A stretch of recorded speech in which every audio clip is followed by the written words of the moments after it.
Hello everyone. आज हम पढ़ेंगे class 9th unit 4 customer service session 3 organisation standards, जिसको हिंदी में हम कहते हैं संगठन के मानक। तो चलिए शुरू करते हैं unit 4 session 3। Meaning of standards in retail. Retail उद्योग में मानक का मतलब क्या होता है? स्टैंडर्ड्स का मतलब समझ लेते हैं पहले कि स्टैंडर्ड्स का क्या मतलब होता है। सभी कंपनीज कुछ गाइडलाइंस इशू करती हैं, कुछ दिशा निर्देश बनाती हैं। अब वो स्टैंडर्ड्स प्रोडक्ट्स के लिए हो सकते हैं कि प्रोडक्ट्स को डिस्प्ले कैसे करना है, डिस्प्ले करने का तरीका क्या होना चाहिए, इससे जुड़े हुए स्टैंडर्ड्स हो सकते हैं। मैनेक्विन्स जो रिटेल स्टोर्स में हमें आमतौर पर देखने को मिलते हैं, उससे जुड़े स्टैंडर्ड्स हो सकते हैं। या फिर स्टोर के अंदर हेल्थ एंड सेफ्टी और क्लीनलीनेस या मेंटेनेंस कैसे रखी जाए, इससे जुड़े हुए स्टैंडर्ड्स हो सकते हैं। तो इन स्टैंडर्ड्स को कुछ गाइडलाइंस के रूप में सभी कंपनीज बनाती हैं। आज इस सेशन में हम बात करने वाले हैं एम्प्लॉयज की ड्रेसिंग और अपीयरेंस से रिलेटेड स्टैंडर्ड्स के बारे में।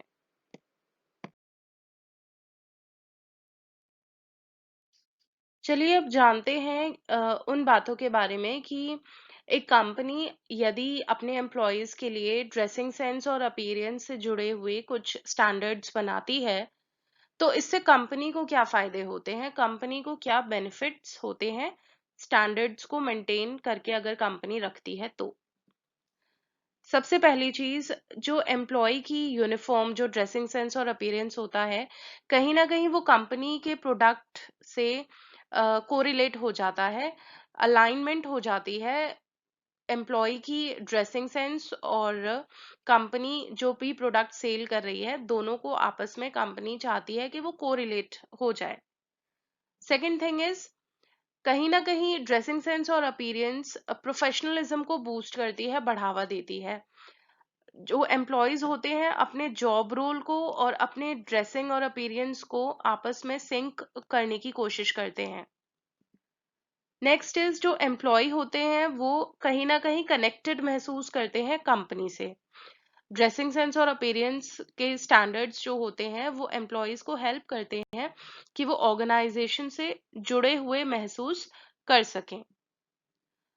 सभी कंपनीज में कुछ हेल्थ एंड सेफ्टी कंसर्न्स होते हैं, तो यदि कंपनी पहले ही स्टैंडर्ड्स सेट कर देती है, गाइडलाइंस इशू कर देती है रिलेटेड टू एम्प्लॉयज के ड्रेसिंग सेंस और अपीयरेंस की, तो ये हेल्प करता है हेल्थ एंड सेफ्टी कंसर्न्स में। तो ये सभी बातें प्लस पॉइंट साबित होती हैं एक कंपनी के लिए यदि वो स्टैंडर्ड्स को मेंटेन करके रखता है एम्प्लॉयज की ड्रेसिंग सेंस और अपीयरेंस से जुड़े हुए। अब डिस्कस करते हैं कि कंपनी अपने एम्प्लॉयज के लिए क्या स्टैंडर्ड सेट करती है regarding their dressing sense and appearance. Dressing और अपीयरेंस से जुड़े हुए क्या स्टैंडर्ड्स होते हैं रिटेल में।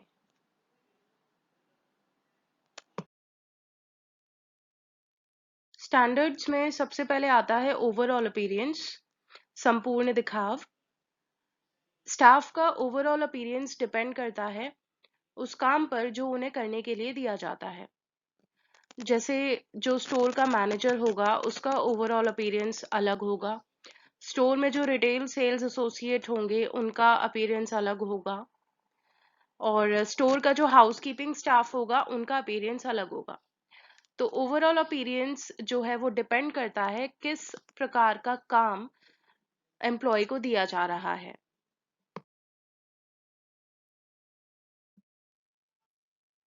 नेक्स्ट टाइप का स्टैंडर्ड है ड्रेस कोड। यूजुअली कंपनीज अपने एम्प्लॉयज के लिए एक यूनिफॉर्म, एक ड्रेस सेट कर देती हैं और स्टाफ को उसी ड्रेस कोड में रिटेल स्टोर पर आना होता है। फॉर एग्जाम्पल, जैसा स्क्रीन पर आप देख पा रहे हैं, ये एप्पल का लोगो है।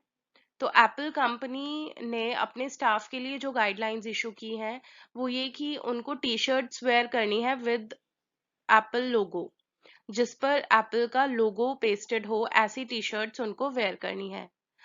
नॉर्मली मैकडॉनल्ड्स में आप बहुत लोग जाते होंगे। मैकडॉनल्ड्स में यूजुअली आप स्टाफ को देखते हैं, उन्होंने रेड कलर की t-shirts with red colour caps wear की होती हैं, तो ये उनका उनके लिए अलॉटेड उनका ड्रेस कोड है।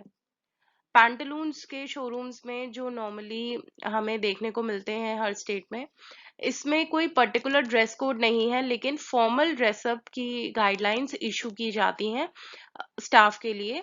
स्टाफ को फॉर्मल तरीके से like shirts with jeans, formal shoes, ऐसे ड्रेसअप होकर वर्किंग प्लेस पर आना होता है। नेक्स्ट स्टैंडर्ड जो डिस्कस कर रहे हैं हम वो है हेयर। तो वर्किंग स्टाफ चाहे मेल हो या फीमेल, बालों के लिए जो गाइडलाइंस होती हैं वो ये कि first of all neat and clean होने चाहिए, प्रॉपरली कॉम्ब होने चाहिए। और फीमेल स्टाफ की अगर बात की जाए तो उनको लंबे समय तक यदि स्टोर में काम करना है तो उनके बाल बंधे हुए होने चाहिए, छोटे होने चाहिए। मेल स्टाफ के हेयर छोटे होने चाहिए। डर्टी लुक बिल्कुल नहीं आना चाहिए हेयर का। मेसी लुक नहीं आना चाहिए। प्रॉपरली कॉम होने चाहिए। नेक्स्ट टाइप का स्टैंडर्ड जो कंपनी के थ्रू बनाया जाता है वो होता है एम्प्लॉयज के आइडेंटिटी कार्ड से रिलेटेड। उस आइडेंटिटी कार्ड पर कंपनी का लोगो होता है, कंपनी का नाम लिखा होता है, एम्प्लॉयज की फोटो होती है, एम्प्लॉयज का नाम भी मेंशन होता है, साथ ही साथ जिस पोस्ट पर वो काम कर रहे हैं उस पोस्ट का नाम भी मेंशन होता है। सभी एम्प्लॉयज को जब तक वो वर्किंग प्लेस पर प्रेजेंट हैं, आइडेंटिटी कार्ड्स को वेयर करना कंपलसरी हो जाता है और सभी एम्प्लॉयज को ये फॉलो करना पड़ता है। चलिए next type of standard discuss करते हैं, वो है बॉडी लैंग्वेज। एम्प्लॉयज की बॉडी लैंग्वेज अपने वर्किंग प्लेस में पॉजिटिव होनी चाहिए, जिसका इंप्रेशन आते जाते कस्टमर्स पर भी पॉजिटिव वे में आए। जब एम्प्लॉयज कस्टमर से बात कर रहे होते हैं उस समय कई बार ऐसा होता है कि वो अपने हाथों का यूज करते हैं अपनी बातों को एक्सप्रेस करने के लिए, तो that should give a positive message, उससे नेगेटिव मैसेज कस्टमर्स तक नहीं आना चाहिए। तो एम्प्लॉयज को अपनी बॉडी का कम्युनिकेशन करते टाइम जो यूज करना होता है वो यूज करते टाइम बहुत ध्यान रखना चाहिए। बिहेवियर के तौर पर भी पॉजिटिव बॉडी लैंग्वेज स्टोर के अंदर होनी चाहिए। वॉक करने का स्टाइल, सिटिंग स्टाइल, ये सब पॉजिटिव इंप्रेशन के साथ होना चाहिए वर्किंग प्लेस के अंदर।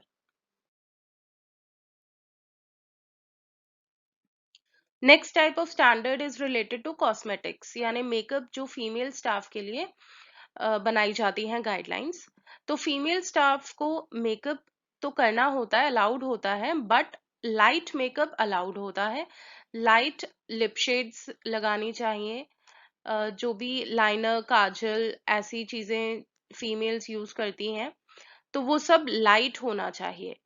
डार्क मेकअप जो होता है वो स्टोर्स में अलाउड नहीं होता।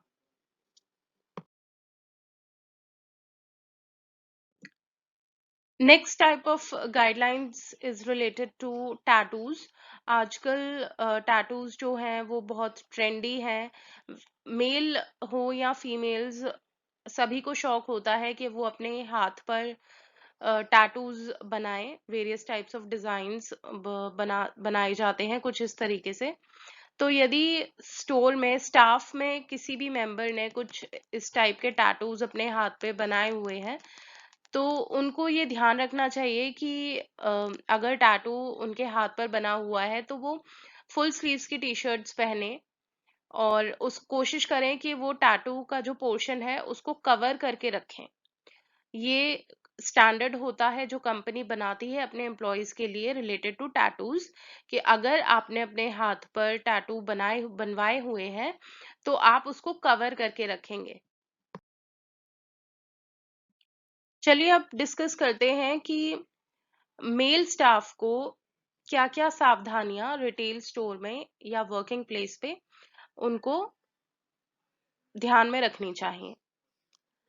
तो फर्स्ट ऑफ ऑल जो मेल स्टाफ होता है, ड्रेसिंग सेंस हम डिस्कस कर चुके हैं कि ड्रेसिंग सेंस पर तो उन्हें ध्यान देना है अकॉर्डिंग टू द स्टैंडर्ड्स जो कंपनी ने स्टैंडर्ड्स बनाए हैं उसके अनुसार।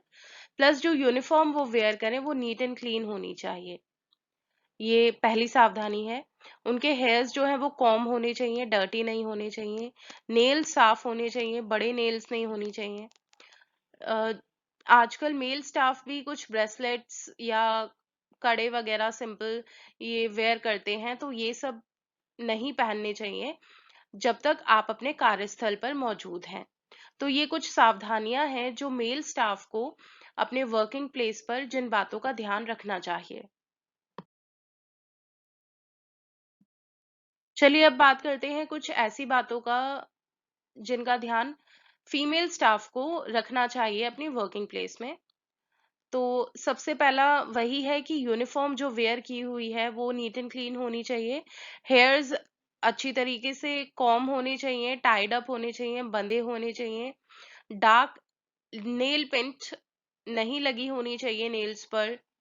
नेल्स ज्यादा बड़े नहीं होने चाहिए, क्लीन होने चाहिए। ज़्यादा ज्वेलरी वेयर नहीं करनी चाहिए, बड़ी ज्वेलरी, नॉइज़ी ज्वेलरी जैसे कुछ बैंगल्स जो नॉइज़ी होते हैं, शोर मचाते हैं या फिर पायल पहन लेती हैं फीमेल स्टाफ पैरों में, ये सब चीज़ें अवॉइड करनी चाहिए। अभी तक वीडियो में हमने एम्प्लॉयज के ड्रेसिंग सेंस और अपीयरेंस से जुड़ी हुई स्टैंडर्ड्स के बारे में डिस्कशन किया। Now let us discuss about the behavioral standards which are made by the company. यानी कि ऑर्गेनाइजेशन में, वर्किंग प्लेस में लोग एक दूसरे से कैसे व्यवहार करेंगे या ग्राहक से कैसे व्यवहार करेंगे, इसके भी स्टैंडर्ड्स कंपनी द्वारा बनाए जाते हैं। तो सबसे पहले डिस्कस करते हैं कि रिटेल स्टोर के अंदर एक रिटेलर अपने ग्राहक से किस तरीके का व्यवहार करेगा। तो एक रिटेलर को अपने ग्राहक से आदर और सम्मान के साथ बात करनी होती है, उनको ध्यान से सुनना होता है और उनसे आराम से बात करनी होती है। तो ये सब व्यवहार है रिटेलर का जो उसको अपने ग्राहक के प्रति दिखाना पड़ता है, और ये सब भी रिटेल स्टोर के स्टैंडर्ड्स में आते हैं। ये स्टैंडर्ड्स होते हैं जो कंपनी अपने सेल्स एसोसिएट के लिए बना देती है कि उसको किस प्रकार से अपने कस्टमर को अटेंड करना है। जाहिर सी बात है कि एक वर्किंग प्लेस पर कोई एक अकेला व्यक्ति काम नहीं करता, उसके साथ अन्य कर्मचारी भी होते हैं। तो आपस में उनको एक दूसरे से किस प्रकार का व्यवहार करना चाहिए, इससे जुड़े क्या स्टैंडर्ड्स होते हैं जो कंपनीज बनाती हैं। सबसे पहले एक दूसरे से बहुत सॉफ्ट तरीके से, मैनर्स के साथ पोलाइटली बिहेव करना चाहिए। एक दूसरे के अगेंस्ट नहीं, एक दूसरे से कंपटीशन नहीं करना चाहिए, बल्कि एक साथ एज अ टीम काम करने की कोशिश करनी चाहिए। और अगर कोई आपका कोई सहयोगी जो आपके साथ काम कर रहा है वो अच्छा काम कर रहा है और उसमें क्षमता है आगे बढ़ने की, तो आपको कोशिश करनी चाहिए कि आप उसका प्रेज करें, उसकी प्रशंसा करें। आज की इस वीडियो में हमने स्टैंडर्ड्स ऑफ ऑर्गेनाइजेशन के बारे में जाना कि कंपनीज अपने एम्प्लॉयज की ड्रेसिंग सेंस, अपीयरेंस और बिहेवियर से जुड़े हुए क्या स्टैंडर्ड्स, क्या गाइडलाइंस बनाती है। आज का सेशन बस यहीं तक था। Thank you.